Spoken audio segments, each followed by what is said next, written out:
A gente vai tratar aqui de algo que a gente já trouxe um representante desse movimento na literatura, e eu acho que é um movimento que suscita bastante diálogo, debate importante e que tem tudo a ver aqui com o nosso programa, né? Com essa segunda parte do programa, vamos até às 9h30, falando de literatura e, em especial, de poesia.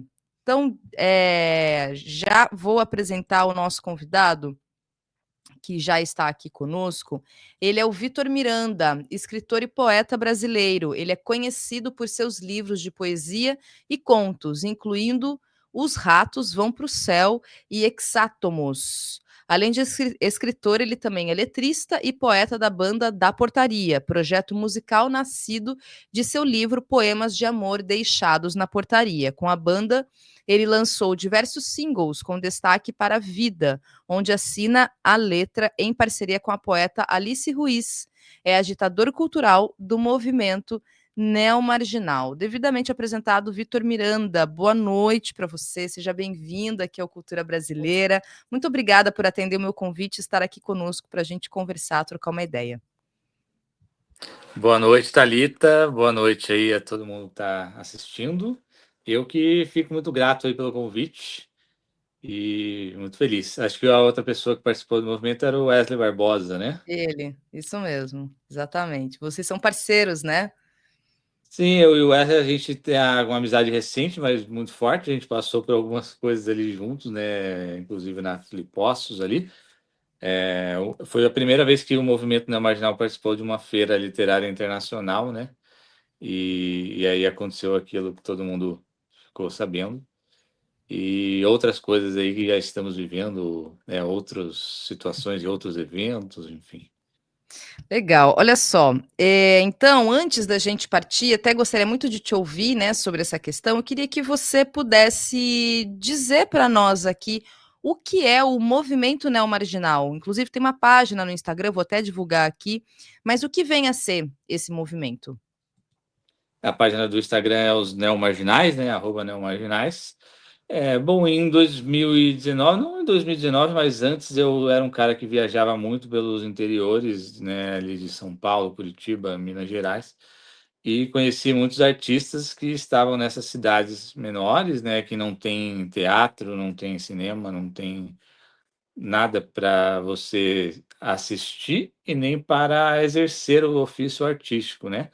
Então eu comecei a ver essas pessoas ali meio que depressivas, né? Porque não podem fazer o que amam, o que querem fazer, né?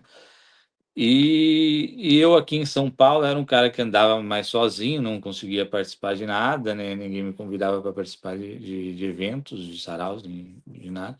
Eu comecei a reunir outras pessoas que se sentiam da mesma forma que eu, e aí a gente começou a pensar em fazer eventos e tal, e aí eu tinha uma frase que eu falava que para tudo há um novo, menos para o marginal, e dessa frase surgiu o neo-marginal, né? Daí colocando o neo na frente começa a chamar a atenção para os artistas que são marginais, que assim são vários, né? Acho que mais de 90% da classe artística são marginais, né? Independentes, enfim, que estão aí em vários lugares do país.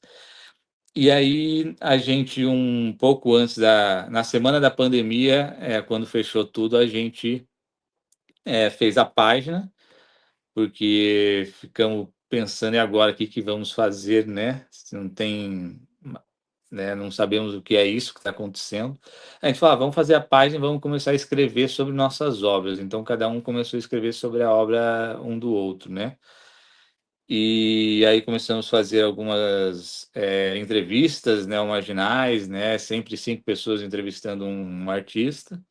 E quando foi cessando a pandemia, né, já estávamos vacinados, começamos a organizar eventos. Eu e Ícaro Max, poeta paraibano que vive em São Paulo, e a Ira Rebela, que é uma artista plástica também aqui de São Paulo, a gente organizou a primeira festa, né, marginal, que é o nosso sarau, e que é itinerante, a gente já fez em outras cidades também, e aí também tem o Sarau Neomarginal, que é o evento que a gente participa de outros eventos, de outros festivais. Inclusive, dia 19 de setembro, a gente vai estar no Sesc Avenida Paulista, é a primeira vez que a gente consegue entrar no Sesc. E, enfim, aí disso tem o Festival Neomarginália também, que é um festival que a gente consegue juntar artistas que já estão mais conhecidos com artistas que estão começando para fazer bate-papos, né? E aí, a gente se juntando em artistas independentes, a gente começou a participar de eventos, né? Conseguir acessar outros eventos maiores. E aí, na Flipostos, o Wesley estava participando junto com a gente. Ele já tinha participado do Festival Neomarginália. E aí aconteceu aquele caso que eu estava filmando, né? Porque a gente não estava participando de nenhuma mesa do oficial do evento. A gente só estava com a tenda que a gente pagou para estar lá. Você estava lá também nesse evento? Eu que estava organizando a tenda, né? E aí a gente se juntou em vários autores independentes, editoras independentes, para estar lá nessa tenda, para passar o festival todo vendendo os livros. E aí, do nada, aquela moça lá, acho que ela viu o Wesley, conhecia o Wesley em algum lugar e das redes, provavelmente, e puxou o livro dele e chamou ele para o palco. E aí eu falei, o que o cara tá fazendo lá, né? Porque a gente não tá participando da programação. Aí eu fui filmar, porque eu filmo todo mundo que tá, né, se apresentando, eu vou lá e filmo, porque a gente, né, se divulga nas redes através dos Neomarginais. E aí eu fui filmar, e aí a moça começou a falar que era um monte de, né, asneira, e aquela Foi você fala, que né, filmou então, que gravou aquele momento? sim, fui eu que filmei. Ah, olha só. E aí, enfim, daí eu mostrei pro Wesley, ele estava meio indignado, né? Daí ele postou em collab com o movimento e com a Flipostos, e aí aconteceu tudo o que aconteceu, né? E aí os neomarginais virou uma discussão assim, meio que no âmbito nacional até, né? Um monte de gente tentando entender o que que era um neomarginal, né? O que é um Sim, sim. movimento.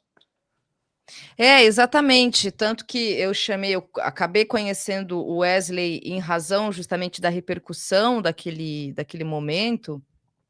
E aí ele teve aqui com a gente, eu acho que tem uns 2 meses mais ou menos, né. Uhum, E aí a gente conversou aqui, foi bem legal, assim, a nossa conversa aqui.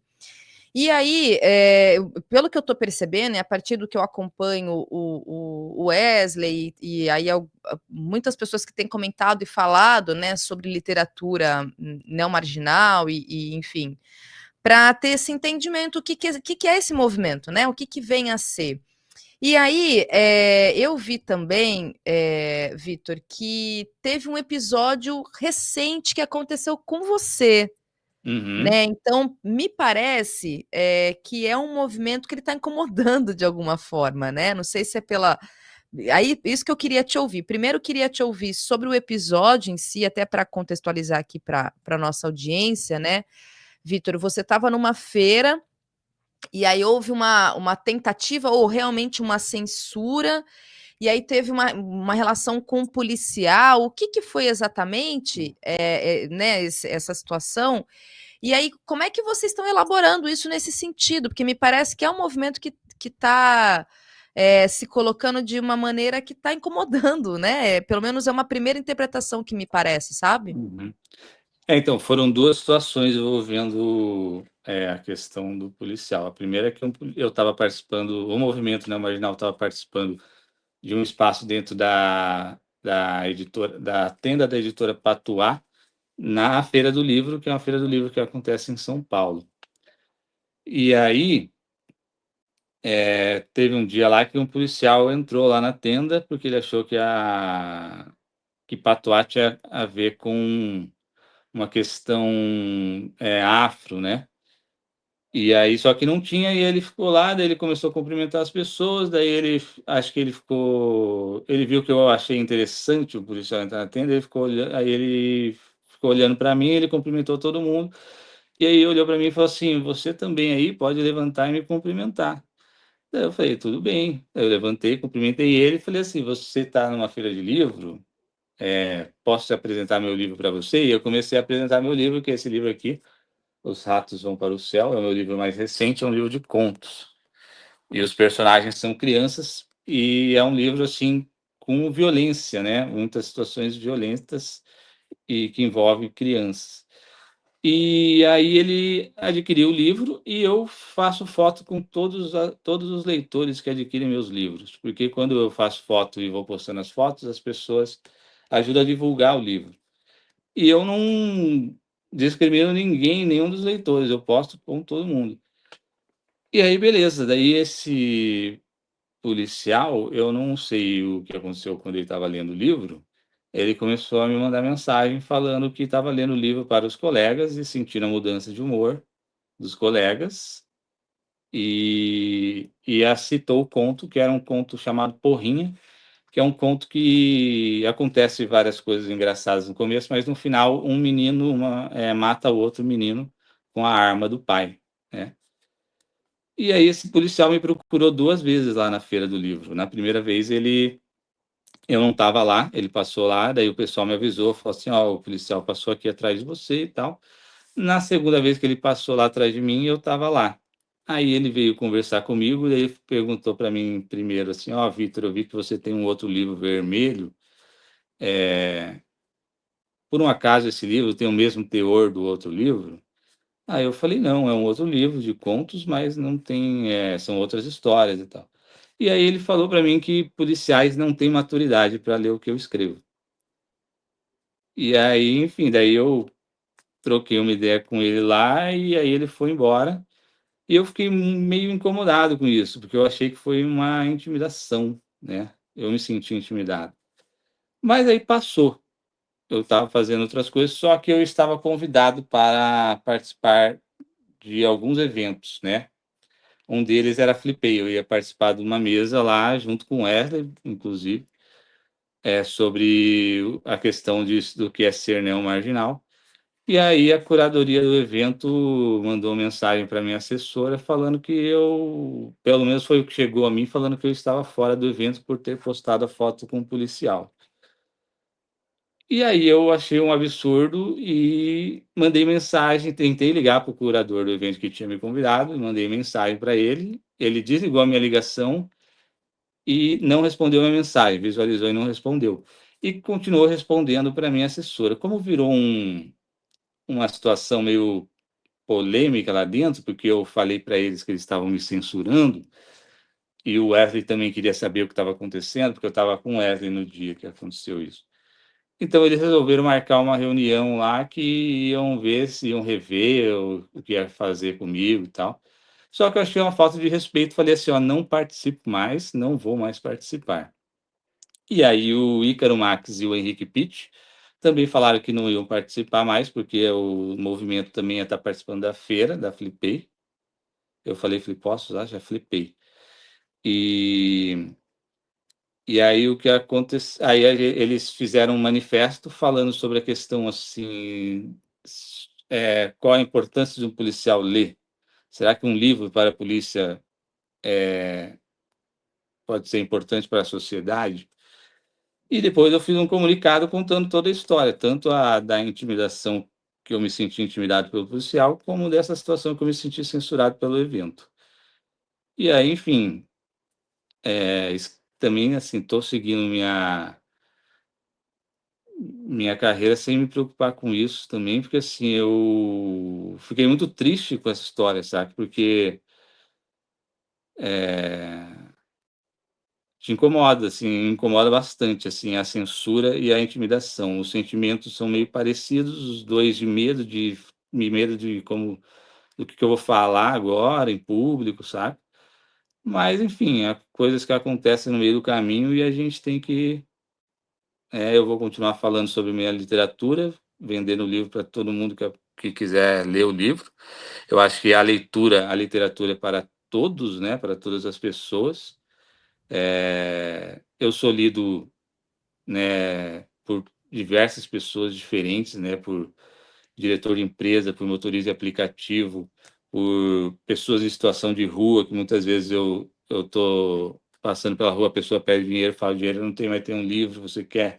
Aí muitas pessoas querem, inclusive uma vez eu reencontrei uma pessoa que eu doei o livro, e aí eu falei: "Ah, sou o cara que te deu o livro lá aquele dia", e a pessoa lembra e fala que leu o livro. Enfim, e essa semana também, inclusive, é um tá tendo uma campanha chamada Palavra Justa, que é uma campanha organizada pelo Sempre um Papo, que é um programa de entrevistas literárias do Afonso Borges, que é um jornalista mineiro, que foi o primeiro jornalista a resenhar meu livro, né? E ele está fazendo essa campanha para doações de livros para pessoas privadas de liberdade, né? Então, você pode doar o livro para as penitenciárias, para as bibliotecas penitenciárias de Minas Gerais. E aí eu estou doando o livro. A importância da leitura para essas pessoas é muito maior, porque através da leitura elas podem diminuir a penas delas, né? Então, assim, deixa até esse convite, procura na página do Sempre um Papo, que tem um post lá falando sobre essa campanha da Palavra Justa. Não, completamente importante. Eu acho que tem duas questões aí, né, acho que a primeira é a relação do policial com a literatura, né, acho que isso vale um debate, inclusive, Uhum, mas aí a reação da organização do evento, né, nesse sentido, não sei se eu posso estar sendo até exagerada, mas, enfim, ignorante. Por que que você está tirando foto com um policial que está segurando um livro que adquiriu, e porque ele é policial? Não faz o menor absolutamente o menor sentido isso. Absolutamente. A gente não vai para lugar algum, pelo contrário, a gente só vai, regredir. A gente quem, né? A gente uhum, campo progressista, de esquerda, a gente que quer tentar avançar, essas questões, né, inclusive porque só um parênteses aqui, o problema não é o policial, é a instituição polícia militar, e tudo que está uhum. colocado, né, mas assim, um policial que queira adquirir um livro, não faz o menor sentido, e eles não te justificaram o porquê dessa censura, não te falaram nada, Vitor, Eles não sobre me esse episódio? responderam em nenhum momento, nem quando eu mandei mensagem falando que não ia participar mais, eles também não me respondeu. Na verdade, é uma pessoa específica, que é o Amaury Gonzo. Foi essa pessoa que me convidou, foi essa pessoa que falou com a minha assessoria de imprensa e foi para ela que eu liguei e mandei mensagem. Então, essa pessoa não me respondeu em nenhuma das situações, entendeu? Então, o meu problema nem é muito com o evento, é mais com essa pessoa, porque é ela que me desrespeitou e que me censurou, né? Até onde eu sei. É, Então, triste, triste, assim, para dizer o mínimo mesmo, sabe. Eu vou ler algumas mensagens que chegaram aqui, nessa primeira parte da nossa conversa. Primeiro dizer para vocês, gente, seguirem aqui, ó, a página do Neomarginais, o Instagram tá aqui, eu vou colocar também o Instagram do Vitor para vocês acompanharem. O Bate Macumba Poética diz o seguinte: esse é um excelente momento para a esquerda, principalmente, para discutir na raiz a questão da polícia militar e da segurança pública no geral. É isso aí, exatamente. o E aí, Batmacumba é o Ícaro Marx, que é um dos poetas aí do legal. movimento. E aí, dizer o seguinte, ele também complementa, né? Se pegar historicamente, sempre foi um eixo muito mistificado e não atualizado, onde a extrema-direita se criou e as pessoas acabam caindo no colo deles justamente pelo uso dos afetos do medo, etc. Eu acho que tem um pouco a ver com esse meu comentário e do que você está trazendo, né, Vitor? Porque a gente afasta, esse tipo de postura afasta, né, enfim, para além acho que da questão da postura do policial em si, acho que isso é importante, a forma como ele se coloca, mas se está no evento e se de repente está interessado, é uma maneira da gente poder chamar e falar: "Olha, então vamos dialogar, vamos conversar, a gente está falando de literatura, de prosa, de poesia, poesia, que tem essa subjetividade, inclusive, que a gente consegue trabalhar essa questão do campo dos afetos mesmo, né". E aí você inclusive eu até ia te perguntar, se você puder até falar um pouco mais, sobre esse projeto na penitenciária, porque a gente vive uma realidade, por exemplo, em que dentro das penitenciárias o que se tem é majoritariamente pastores com as suas bíblias, né, e aqui não é, não estou fazendo nenhuma crítica sobre isso, a questão é só ter isso. E há Uhum. inclusive, recentemente eu vi uma reportagem de que eu não lembro exatamente qual era o estado, mas, de que livros estavam sendo proibidos de entrarem nas cadeias. Eu vou até buscar aqui, eu posso, confirmar exatamente o lugar, ou seja, só entrava a Bíblia. Livros, os visitantes que levavam livros, né, enfim, para os detentos, e eles eram censurados. A Bíblia podia, os outros livros não. Então, quer dizer, queria até te ouvir sobre esse projeto em si, e se você quiser comentar em cima, e só antes, só aqui trazer também o Leone, né, que está sempre conosco aqui, sobretudo quando a gente traz literatura e poesia nos programas, ele nos acompanha e ele diz: Thalita, tem que entrevistar o Fabiano Calisto, poeta comunista de São Paulo, que está lançando uma revista de poesia revolucionária chamada Canibal. Leone, obrigada. Já está anotadíssimo aqui, eu vou buscar e certamente a gente vai fazer o convite para ele vir ao programa.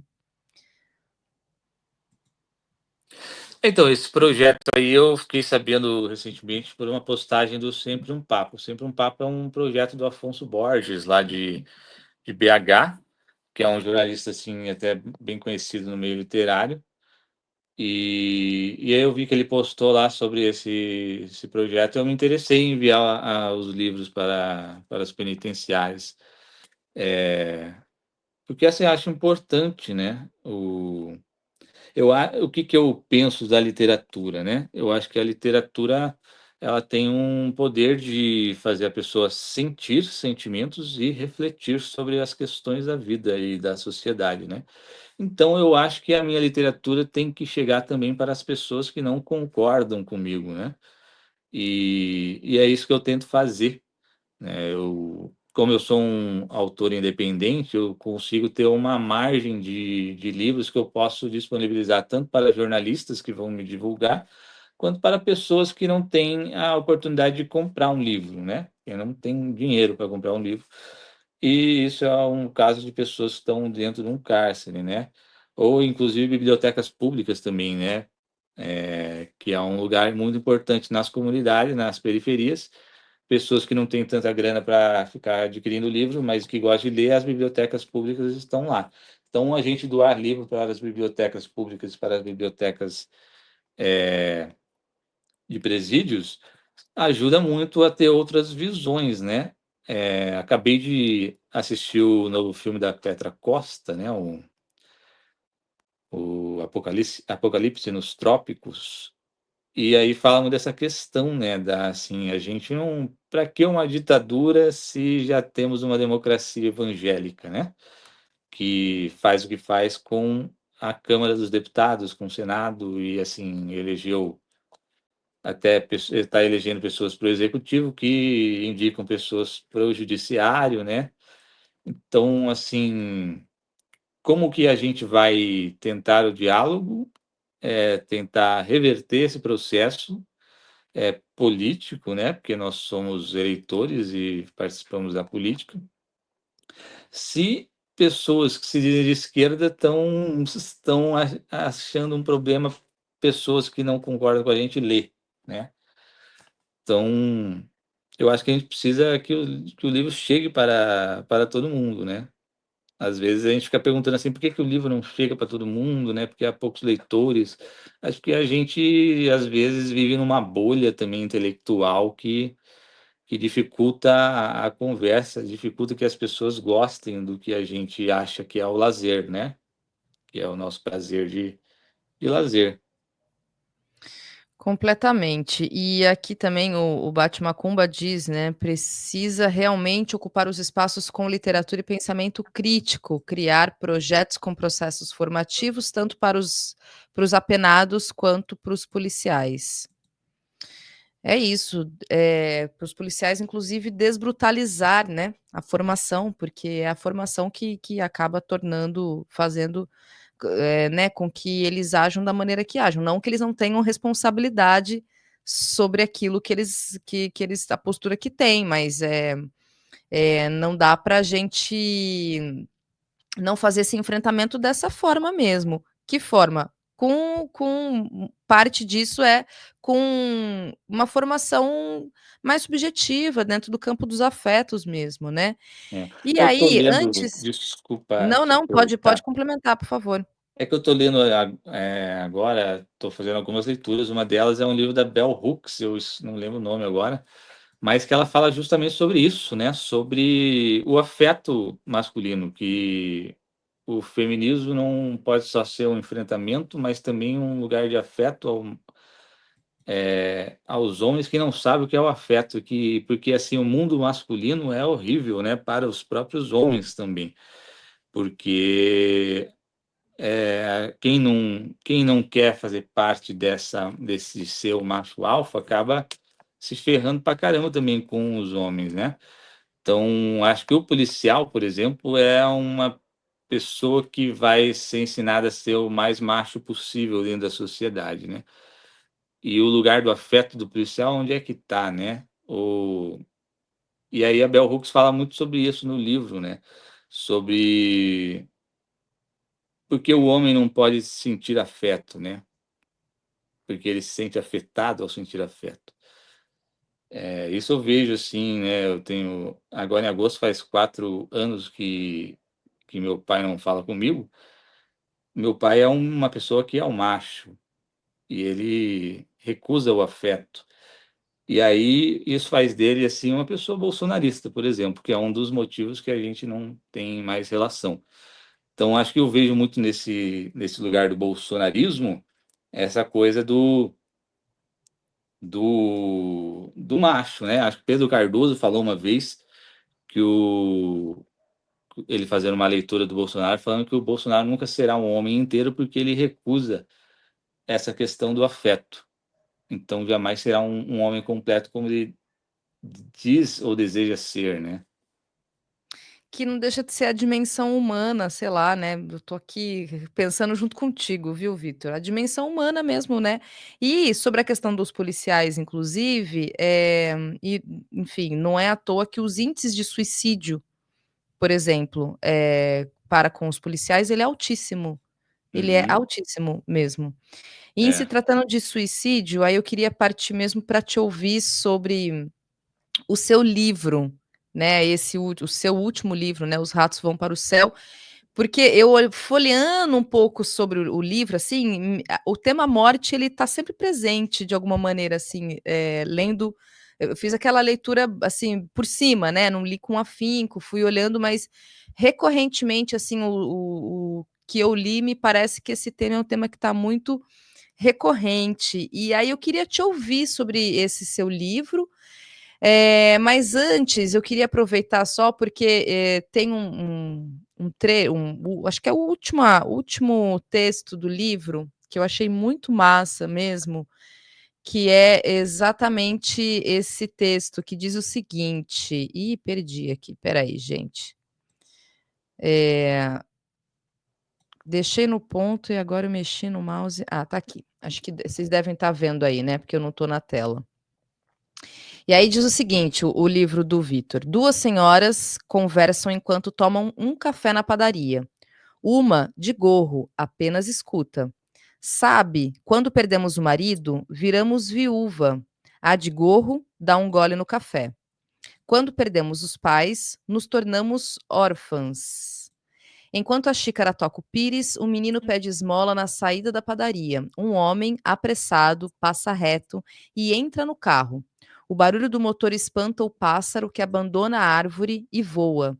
As duas senhoras olham para a gota que cai da folha com o balançar do galho que acabara de ficar órfão do canto.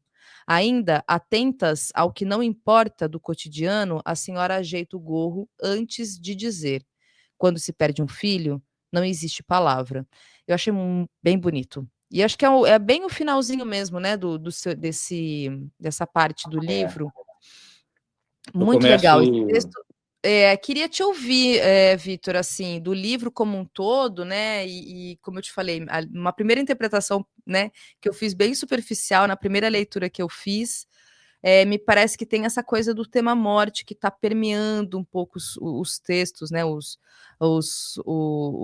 conteúdo do livro. Então fala um pouco dele, um pouco de como que você, construiu, criou esse último livro seu. O primeiro conto do livro é um conto bem curto também que fala sobre meio que a primeira palavra, chama que é a primeira palavra de uma criança, que é Google, né? Que é o e aí o último conto que é a falta da palavra, que também é um texto super curto, que fala sobre essa questão de não haver palavra para a pessoa que perde um filho, né? Recentemente aí a gente estava muito triste com a situação da Preta Gil, que faleceu, né? O Gilberto Gil é o segundo filho que o cara perde. Eu tinha essa coisa na cabeça porque eu tenho uma grande amiga que, que perdeu um filho quando estava com 10 anos, né? O Paulo Leminski e a Alice Ruiz, eles tinham 3 filhos, o mais velho, o Miguel, ele morreu com 10 anos de idade. E aí sempre que eu converso com a Alice sobre isso, ela ainda hoje ela se emociona sempre quando fala do Miguel. E aí eu achei até a foto desse conto, porque essa conversa estava eu estava almoçando numa padaria e tinham 2 senhoras conversando e o diálogo é delas, né? Eu escutei esse diálogo e anotei. E achei forte, né? Meio livro fala assim até bastante sobre essa questão do suicídio. Você citou na polícia que o índice de suicídio é alto. Tem o conto que o policial falou que leu para os colegas. Tem uma questão que os meninos que estão conversando, eles brincam com os avós militares. Um fala assim, meu avô era militar e ele se matou. E é meu avô, né? O meu avô foi policial militar e ele acabou aposentando por um acidente, mas quando mais velho ele se matou realmente, com a arma que ele usava quando era policial. Então, assim, a morte é uma coisa que está sempre na vida, né? A gente lida com o nascimento e com a morte a todo momento. E o livro, tem um amigo meu, o Heron Coelho, que fala que eu escrevo sobre a perversidade humana nesse livro. Porque, assim, são crianças que torturam um rato, né?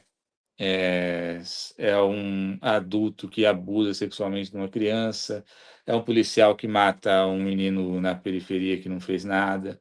Enfim, são várias situações violentas e eu acho que o tema principal é a morte da infância, né?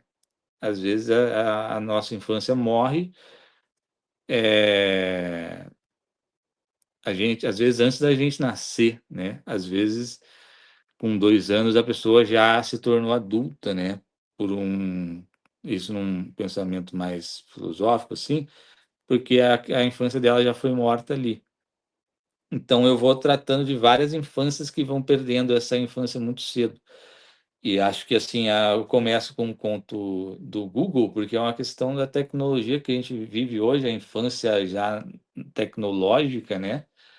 Que é uma morte também da infância, né? Da brincadeira, de brincar, né? De descobrir o mundo, de tocar o pé no chão, de tocar a mão na terra, enfim. E aí o livro vai trabalhando é, várias personagens crianças que vivendo essas experiências, ora um pouco mais fantásticas, né?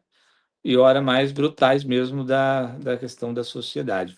O Chico Sá, né, que fez o prefácio do livro, ele fala que é o trabalho pesadelo e que o pesadelo também é um sonho, né? Então, em alguns momentos, assim, você realmente vê um realismo fantástico, só que, tipo, violento, né? Uma criança que sonha que está matando todo mundo no restaurante que ela trabalha, porque o pai colocou ela para trabalhar no restaurante, e ela sonha com uma arma de brinquedo que está matando todo mundo. Então, eu brinco com isso. E eu brinco também com humor, né? Alguns contos são bem humorados, outros contos são mais sérios, porque eu gosto de jogar o leitor do riso para a seriedade, para a reflexão, né? E às vezes até é um lugar que a pessoa ri que às vezes eu nem sei se é para rir, porque é uma coisa mais triste. Como eu tenho essa coisa com a ironia e com também de brincar com a hipocrisia humana, o lance de fazer rir no momento que não é para rir também é um pouco de trabalhar isso no próprio leitor, né? Tem um outro texto que está nesse livro, né? Um microconto, não sei, aí você me corrige, tá, Vitor, se é isso, porque eu fui buscando e tem vários blogs de literatura, né? E muitos que replicam, né? Que estão repercutindo e separando Uhum. os textos do seu livro. Aí tem um que eu também vi que me chamou a atenção, que é assim, gente, olha só que legal. Que bonito, né? Fala o seguinte: homem, quando vê outro homem chorando, finge que nada está acontecendo. O mundo lá fora. Que são frases, né? O mundo lá fora não parecia tão legal quanto dentro de mim. Essa frase é tão bonita, aquelas de postar no Instagram, sabe? O mundo lá fora não parecia tão legal quanto dentro de mim. Aí uma outra frase: a vida é traiçoeira porque a gente passa o tempo todo sabendo que vai morrer. É melhor darmos um jeito de ser divertido. Aí uma outra frase: toda vez que vou para o Rio de Janeiro, minha mãe acha que vou morrer. Outra frase: as pessoas sempre falam, não sei, quando a resposta é triste. E isso é muito verdade. Olha, que incrível, né? E aí outra frase: é preciso ver a falta para sentir a incompletude. E aí a outra frase é: o corpo é só algo que existe para alguém lembrar que a gente viveu. É muito legal, porque acho que talvez, me parece, Vitor, que a função é muito ruim, acho o termo, né? Mas aquilo que reverbera, talvez, né, no leitor, é a identificação com a elaboração que você está fazendo, né? Eu mesma, com essas frases que eu fui lendo, falei, cara, que massa, que incrível, assim, é como você... Porque é aquilo, claro, você está imprimindo aquilo que você sente, né, enfim, a sua experiência, a tua maneira de ver o mundo, mas não deixa de ser uma forma de traduzir um pouco daquilo que é do coletivo, porque as pessoas se identificam, né? Uhum. Eu até busquei essa questão da infância, porque eu acho que né, todo mundo foi criança e é uma coisa que diz respeito a todo mundo. Então, eu acho interessante a gente buscar lugares que são comum a todos, né?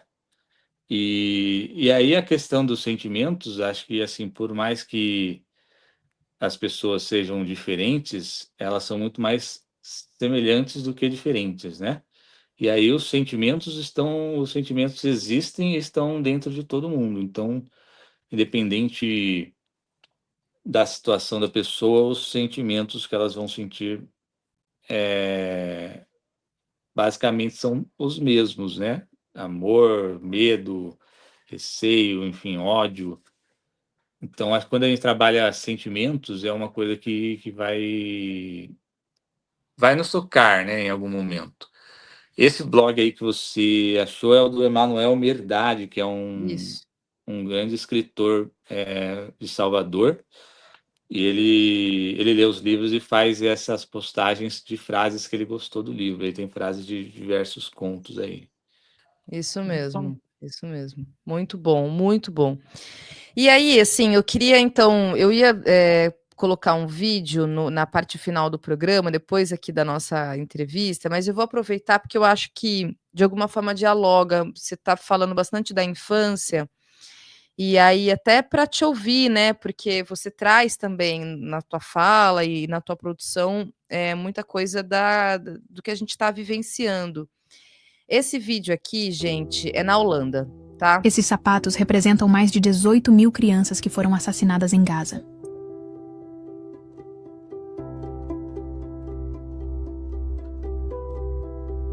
Ativistas holandeses encheram uma praça com os sapatos. Depois leram os nomes de algumas das crianças que foram homenageadas. O grupo por trás da ação memorial, Plant an Olive Boom, ou Plante uma Oliveira, liderou pelo menos outros 11 memoriais para Gaza nos Países Baixos. Essa filmagem é de Utrecht, em março de 2024. Eles distribuíram 14 mil pares de sapatos nessa ação no ano passado. Outros grupos também realizaram ações semelhantes para demonstrar a dimensão das perdas em Gaza. Em fevereiro de 2024, Israel já havia matado mais de 11 mil crianças em 4 meses em Gaza. 80 pessoas levaram 5 horas para estender roupas que as representassem em uma praia no Reino Unido. Em setembro de 2024, voluntários em Doha alinharam 15 mil ursinhos de pelúcia para representar o crescente número de mortes infantis. Israel já matou ou feriu mais de 50 mil crianças palestinas em Gaza. O número real provavelmente é muito maior.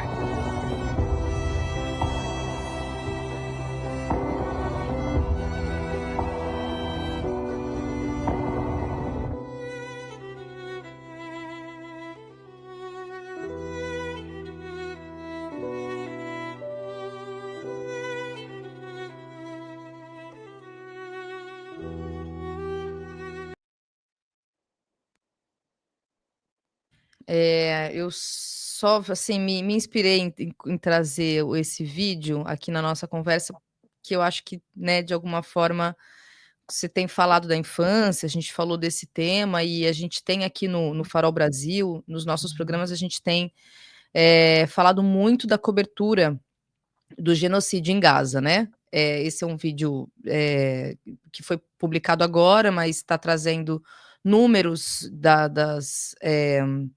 dos assassinatos do ano passado, portanto, esse número agora já está infinitamente maior.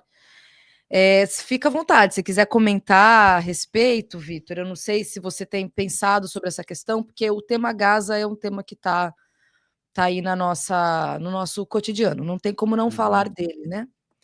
Então é isso. Você, na minha mini bio, cita esse livro aqui, né, O Exátomos, que é um livro de poemas. Ele foi publicado, uma coincidência infeliz, né? Ele foi publicado ali um mês antes, ou um pouco menos, do momento que houve aquela invasão na rave lá, que, né, fez esse conflito ter uma outra escalada. É um Sim. conflito, como sabemos, de muitos e muitos anos. Outubro de 2023, que foi o Hamas que fez a retaliação, né? Porque era uma coisa que já estava acontecendo. Sim. Os colonos israelenses já estavam atacando Gaza, aí o Hamas fez aquele movimento todo, né, de atacar, e aí a ofensiva desde então, né, de outubro de 23 até aqui, aí é tudo isso que a gente está acompanhando, é isso mesmo. E o Exátomos, ele é lançado ali no final de setembro. E aí tem um poema que acabou, que na época as pessoas acabaram postando muito, que é assim, chama As Crianças do Mundo. As crianças de Gaza não são as crianças da nossa sala de estar. As crianças de Gaza não estão mais. As crianças de Gaza não são as crianças de Auschwitz. As crianças de Auschwitz não estão adultas. As crianças adultas não são as crianças brasileiras do Piauí. As crianças do Piauí não estão mais. Não estão mais as crianças do Congo. As crianças do mundo não estão em paz. Então é um poema aqui que eu cito crianças de diversos lugares, né? Que passam por essas coisas violentas. Dá para fazer um livro de um poema só para falar das crianças que não estão em paz, né? As crianças do Rio de Janeiro, as crianças, né, de Hiroshima, enfim.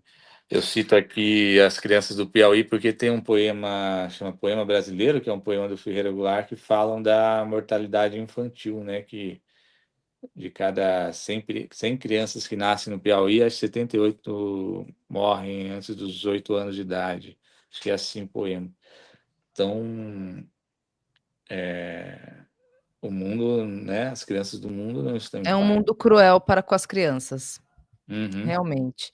E como você bem disse, é a infeliz coincidência, né? Mas não tem como, porque é isso, acaba sendo um diálogo mesmo, porque está na ordem do dia, e vocês, enquanto poetas, né, e que estão pensando de maneira, acho que mais subjetiva, acabam traduzindo isso, né, nessa outra linguagem, não essa tão técnica do jornalismo, que vai falar dos números, né, vai trazer, porque a gente aqui acaba trazendo isso e entra no cotidiano do noticiário, né, então a gente fala, a gente repercute, a gente traz algumas falas duras, mas vai entrando no cotidiano, é uma outra linguagem, aí quando você coloca isso numa poesia, isso já gera uma outra reflexão de alguma forma, né, então, acho que traz a importância realmente de poder ter isso. E aí, Vitor, você falou do Exátomos, eu queria que você falasse um pouco das suas obras como um todo. Eu busquei,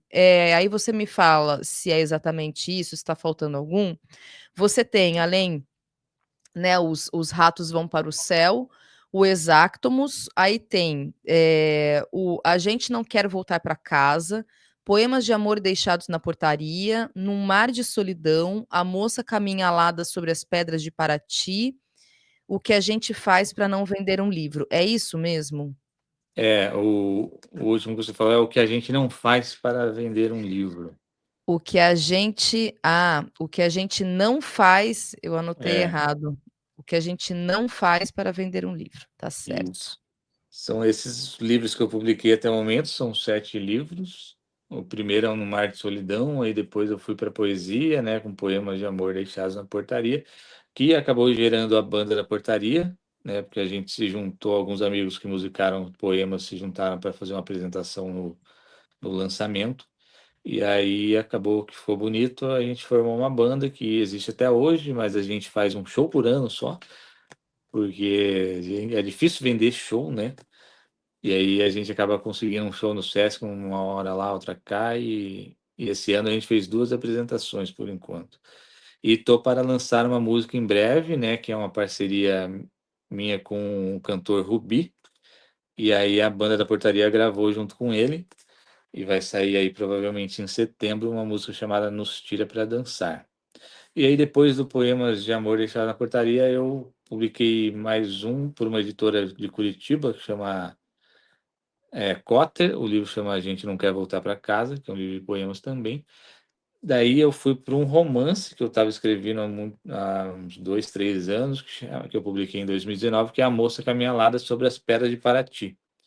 É um romance experimental, porque assim não tem pontuação, então é uma prosa que eu chamo de imaginética, porque uma palavra vai magnetizando outra palavra com um som parecido e eu vou criando imagens através desses sons semelhantes e vou contando uma história, que é um poeta que ele vai contando a vida dele e ele passa por uma ditadura evangélica, daí ele é torturado, daí ele é exilado, depois a filha dele, que era filho, e aí é uma mulher trans, tem que fugir dessa ditadura também, enfim, aí vai acontecendo várias coisas. E aí, provavelmente vai ser a minha própria publicação, que vai sair pela Barraco Editorial, a segunda edição desse livro, que a Barraco é a editora do Wesley Barbosa. Aí depois eu lancei O que a gente não faz para vender um livro, que é um livro de contos também, que também é um livro com uma pergunta, assim como Os Ratos Vão para o Céu. E que foi um livro que me deu maior destaque, assim, porque ele vendeu mais do que os outros, e as pessoas foi bem falado pela crítica, pelos leitores. Aí eu vim com Exátimos e agora com Os Ratos Vão para o Céu, que eu acho que é o meu livro que está tendo mais atenção até o momento. Muito legal. Vitor, e você, pelo que eu entendi aqui, que eu estava te acompanhando, você estará presente na Flip agora, 2025? Que é daqui a pouco, né? Acho Semana que que nas vem, próximas é. semanas. Semana que É. vem, é verdade. Começa dia 30, quarta-feira, aí eu vou estar lá. Eu, eu junto com os neomarginais, a gente tá numa casa off-flip com a banca nossa lá para vender nossos livros.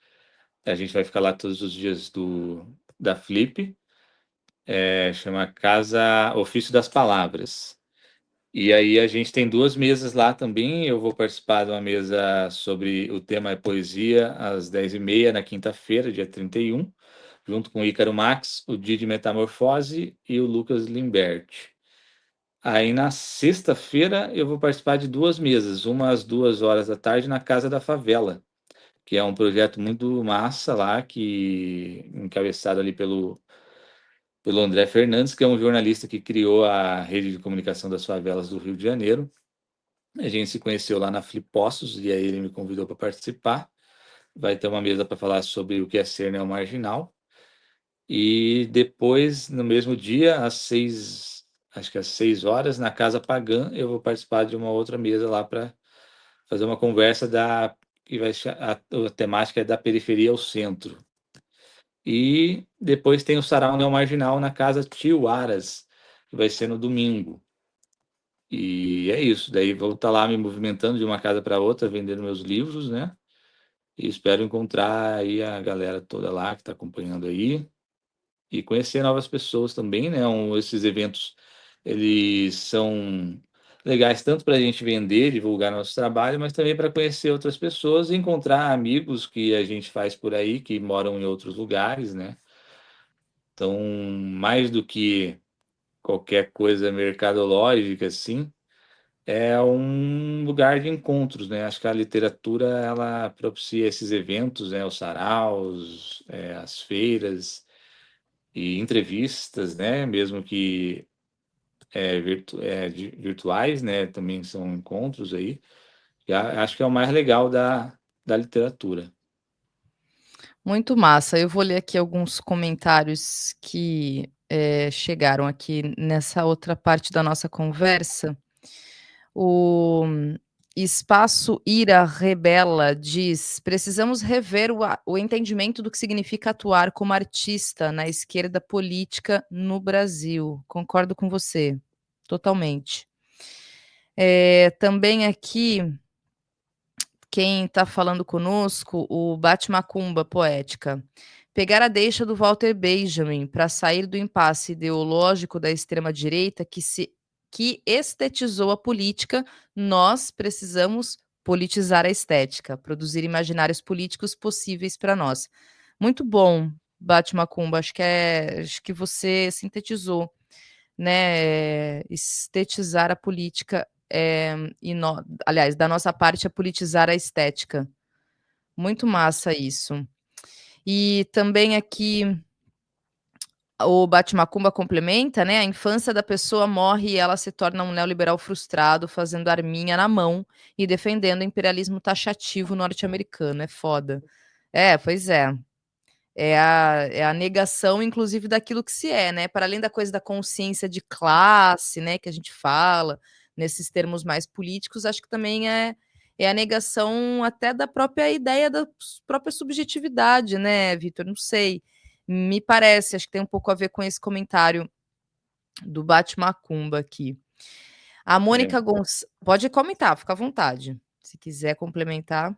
Não, eu ia só falar porque, assim, teve uma situação naquele pós-eleição do Lula, que começou as manifestações na frente dos quartéis, e eu fui um infiltrado nas manifestações, né?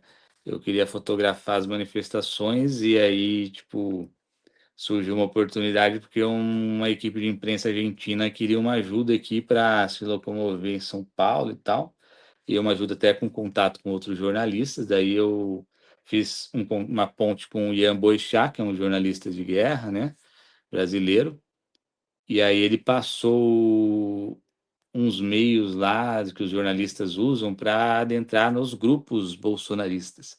E aí eu fui junto com a equipe, assim, me fingindo de tradutor, mas e fui com a câmera fotográfica também.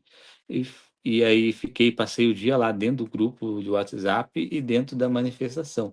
Passei ali uns maus bocados, porque a galera estava muito agressiva, tanto com jornalistas, fotógrafos e também com argentinos, né? Porque ainda era o Fernandes lá. Só que aí a gente fica dentro da cabeça deles ali, né? Porque a cabeça deles é o grupo de WhatsApp, que fica ali jogando com a fé deles, né? E eles vão acreditando, e aí, assim, eles prometem uma coisa que não se cumpriu, eles já prometem outra coisa para daqui uma hora. E aí eles vão vivendo o dia nessa euforia de que vai acontecer alguma coisa, que não acontece, né? E, assim, isso desencadeou lá no 8 de janeiro, né? E vamos ver se É, prendem a raiz do problema. pois é. Eu acho que é um comportamento de seita mesmo, sabe? É uma coisa meio de pessoas que entram num modo fanatizado.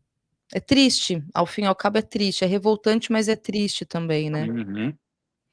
Olha só, Mônica Gonçalves diz, Ira, quando se fala, ela está dialogando, né, com o último comentário. Quando se fala disso, me lembro de um filme que vi, Arquiteto da Destruição, que mostra como Hitler usou a arte para fazer o que fez. Assim como você, também acredito muito nessa potência. O Aaron Almeida diz: viva o Irã nuclear, Palestina livre, do rio ao mar, Inshallah. E aí ele também complementa: força, Hamas. Também aqui, o Psicologia, Filosofia e Psicorreflexão, gás é uma ferida aberta nas almas daqueles que ainda têm alma, uma parte significativa de nós encontra-se desalmada. Lamentavelmente. Bom, e aí é isso. Eu quero, Vitor, se você quiser complementar, quiser fazer um último comentário, você comentou um pouquinho da banda, né? Se você quiser até falar um pouco mais, porque eu sei que ela surgiu a partir de uma apresentação que vocês fizeram e viram que deu certo, que você é isso, além de poeta, escritora, você também tem essa outra atividade que é de músico, né? Se eu vou falar da banda só antes, como eu vou estar na Flip, né? E é no Rio, em Paraty, né? Deixar um convite aqui que dia 16 de agosto os Neomarginais vai estar com uma banca na Feira Esquerda Livre.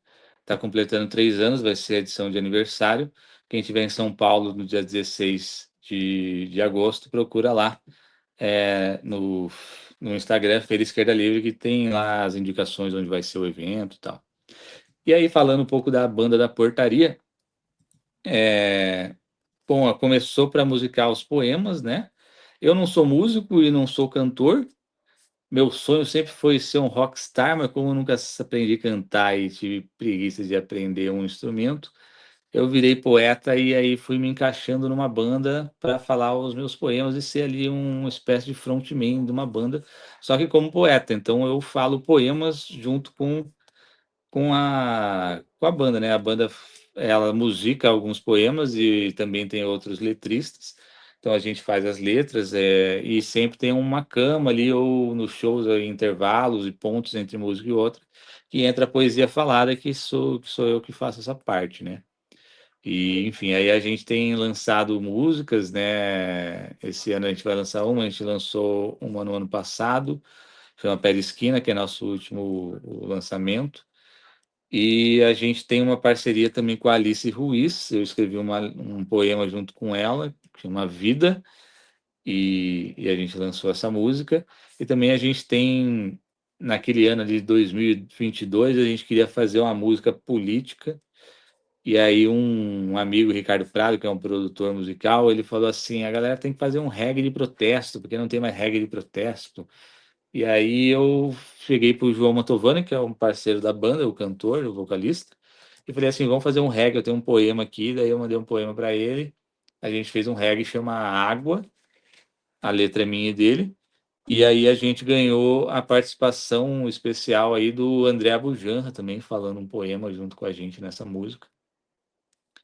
Então é uma banda que assim vai devagar e sempre, mas que assim o trabalho que a gente tem feito me deixa muito feliz como artista, sinto o maior orgulho aí das músicas que a gente lançou, dos videoclipes também. E essa nova música que vai sair junto com o Rubi é uma música que também me deixa muito feliz, porque quando eu comecei a ser artista, eu não fiz faculdade, né? Eu estudei na colégio público e saí do colégio público e o meu curso de artes, vamos dizer assim, era conviver com o Gero Camilo, com o Rubi, com a Paula Cohen, com a Karina Hades, que era um grupo de amigos aí, os mais conhecidos é a Paula Cohen, que é atriz, né, de teatro, né, tá indicada a um prêmio agora, mas também fez novelas na Globo. O Gero Camilo, né, conhecido do cinema brasileiro aí, também é ator de teatro. E o Rubi é um cantor maravilhoso, um dos maiores cantores brasileiros aí. Tem um público, né, mas não é um público tão vasto que as pessoas conheçam ele, mas quem conhece fica totalmente encantado por ele. E aí a gente vai lançar essa música junto, que é uma música que me deixa muito emocionado, assim, de ser musicado por um cara desse, sabe? Massa, Vitor, que legal. Olha, gente, tá aqui o Instagram do Vitor. Lá, inclusive, vocês acessam o link para quem quiser adquirir os livros dele. Acompanhe o trabalho dele também. E mais uma vez te agradeço, Vitor. Obrigada por vir aqui, disponibilizar seu tempo, conversar conosco, trocar uma ideia. E aí, o que você tiver, inclusive, de divulgação, né, dos eventos que você participa, o movimento neomarginal também, você aqui até já divulgou um pouco, né, da mesa que vocês estarão presentes, da banca também na Flip, mas pode ir me passando agora que a gente tem o WhatsApp, você me manda e eu vou divulgando aqui no programa também. Obrigada, mais Maravilha. uma vez. Eu que agradeço aí o convite, a participação, e esse espaço, né? É sempre importante um espaço num canal tão interessante, né? A gente assistia já no começo, quando era canal do Jones Manuel ainda, né? E é um canal importantíssimo E é muito legal que abram espaços para artistas, né, independentes para falar aqui. Os Não Marginais também está sempre aberto a com quem quiser convidar outros artistas do movimento. E é isso. Daí eu vou, a partir de segunda, eu vou começar a postar a programação na Flip também. No Instagram dos Não Marginais também a gente vai postar lá todo mundo que vai participar. E é isso. Sigam a gente. E para adquirir meus livros, por enquanto é direto comigo, é só me seguir lá. Todo mundo que me segue eu ofereço o livro. E é isso. Valeu, Vitor. Então, até a próxima. E sim, quero chamar mais pessoas do movimento neomarginal para vir aqui, trocar ideia, falar de literatura, poesia. Sempre importante, tem tudo a ver aqui com a proposta do nosso programa. Obrigada mais uma vez. Até mais. Tchau, tchau.